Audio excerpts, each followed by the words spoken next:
gets serious about EVs with this Ny1, a battery-powered compact crossover for small families.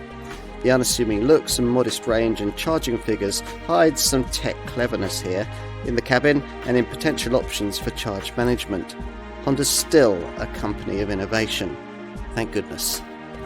Honda isn't marketing the Ny1 as a particularly sporty small SUV, but the brand does want the car to be a little more dynamically able than is the class norm. Hence the stiffness of the all-new EN Architecture F front-driven pure electric platform with its particularly low centre of gravity, and the fact that 47% of the body is fashioned from high tensile steel in a bid to improve torsional rigidity.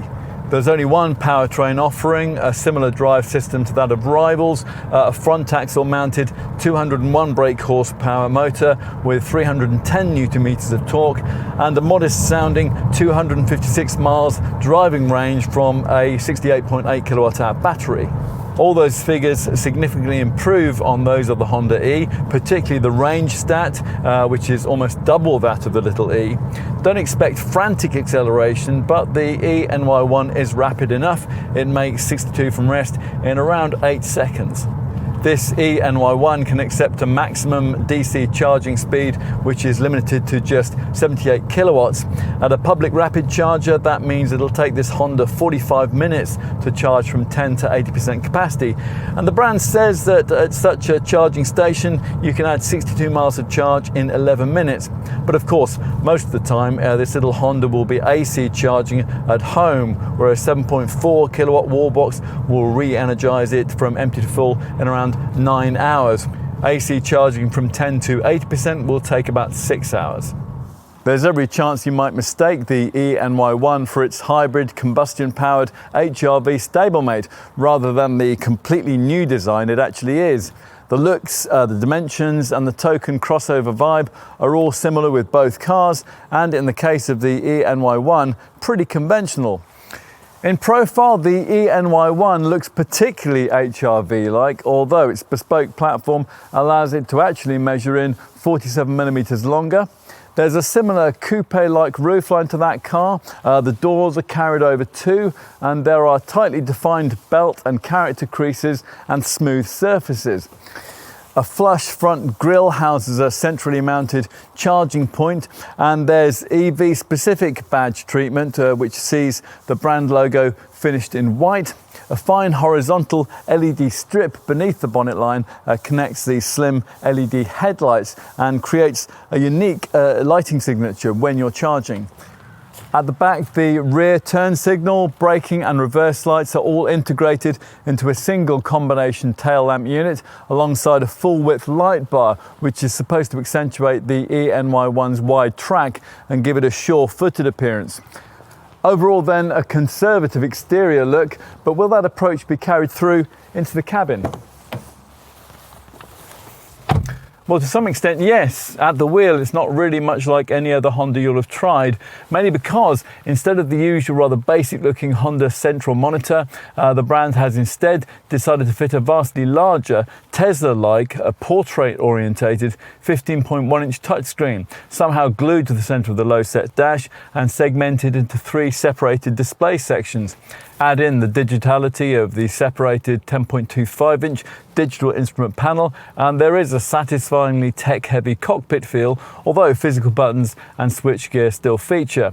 Even so, you certainly don't feel you're seated in a car with an asking price of near on £50,000, but then that's also the case with plenty of this model's EV rivals. Still, Honda has done what it can to push the ambiance up market with blue ambient lighting on the dash and the door areas and synthetic leather upholstery.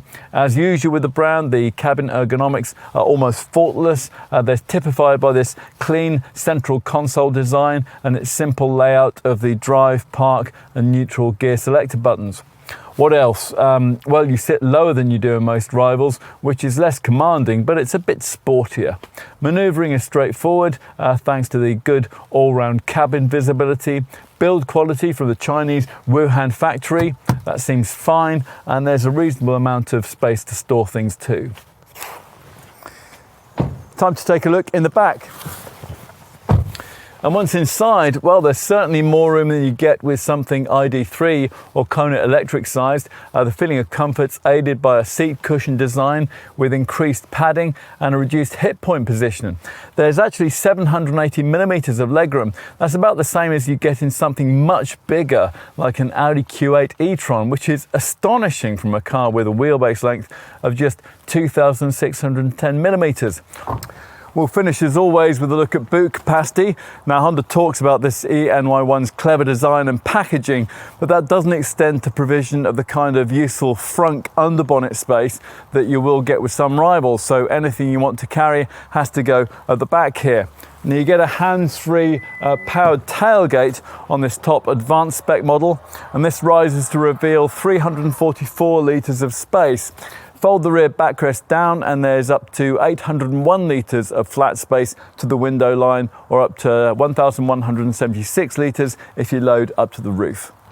This is certainly a more pragmatic kind of Honda EV.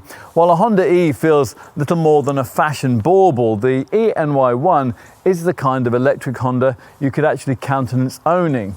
Although we can't help feeling that for those who are committed to the brand and who want a small crossover, right here, right now, the company's similarly sized and much more affordable HR-V hybrid might be a safer and more usable all-round choice.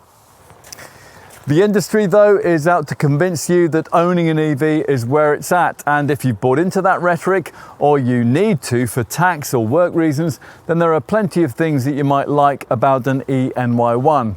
You might not be immediately sold on this car's conservative looks, but Honda cabins are models of economic excellence, and this one doesn't disappoint in that regard. Plus, there's an astonishing amount of rear seat space given the compact dimensions. Refinement is excellent, and you get a very comprehensive after-sales package from a car which will probably be boringly reliable.